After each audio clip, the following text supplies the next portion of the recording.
just mentioned in our preamble that the digital world is where you cannot lie with your eyes wide open again. Ben, Well, it's one collapse too many. Officially, the TCN is telling us two collapses that just would be. this year, but you and I know what the reality is. We've witnessed so many collapses. Just last year, over 10 collapses. This year, I've not been counting, but I'm sure it is more than the TCN wants us to believe. The truth is, we have not really given priority to the power sector in Nigeria. I hate making comparative analysis, but sometimes you cannot run away from it. 2 days ago, Ethiopia, Ethiopia commissioned the largest dam in Africa. And guess how much they spent to build that dam? Just a little above $5 billion. With all the politicking, international politicking involved, because Egypt did not want them to build that dam. Their neighbors, I think Somalia, Sudan, they all had concerns. But guess what? Despite the pressure from these countries, Ethiopia knew the importance of stable power supply. They went ahead, spent $5 billion, and today they have the biggest dam in Africa. If you take a look at the capacity, you begin to weep for us as a people. Since 1960, we've been revolving around. Today, you hear 4,000 megawatts. Tomorrow, you hear 5,000 megawatts. If the politicians want to campaign, they tell you we have installed capacity of 10,000 megawatts, but we can only generate 5,000 megawatts. The truth is, the grid system in Nigeria is outdated, it's a cake, and it needs urgent work. Otherwise, we'll keep having this issue every now and then until we address this issue. Nothing, even after Olusegun Obasanjo, till this very moment, you weep for us.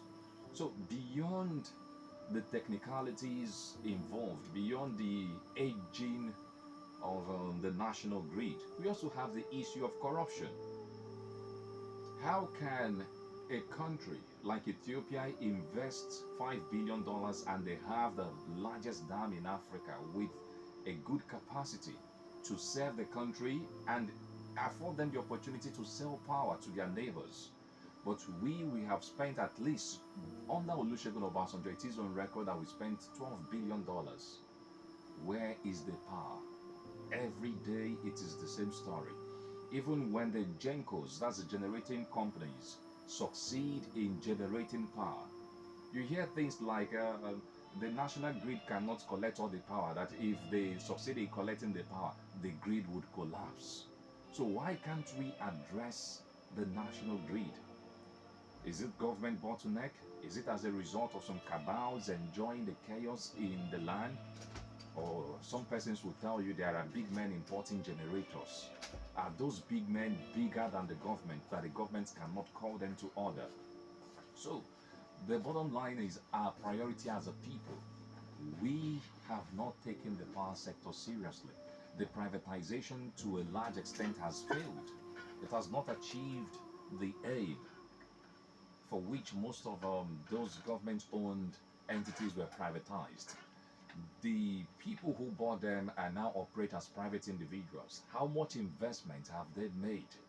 Most of them have not made any investment. The reason why, if you're building your house today, you're expected to buy poles, you're expected to buy wires, communities contribute to buy Transformers, transformers. And at the end of the day, these private maintain them. companies, Not only do the people in that community have to cough out money to buy transformers, buy their poles, buy their wires, and they have to pay so much.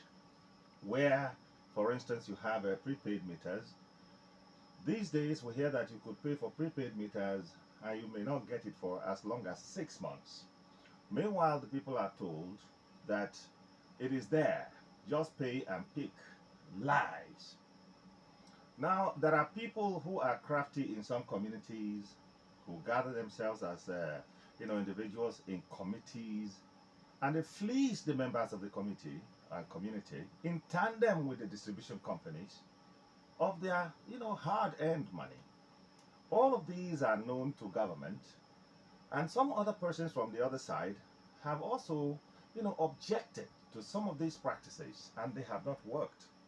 But let's take it down to the grid issue.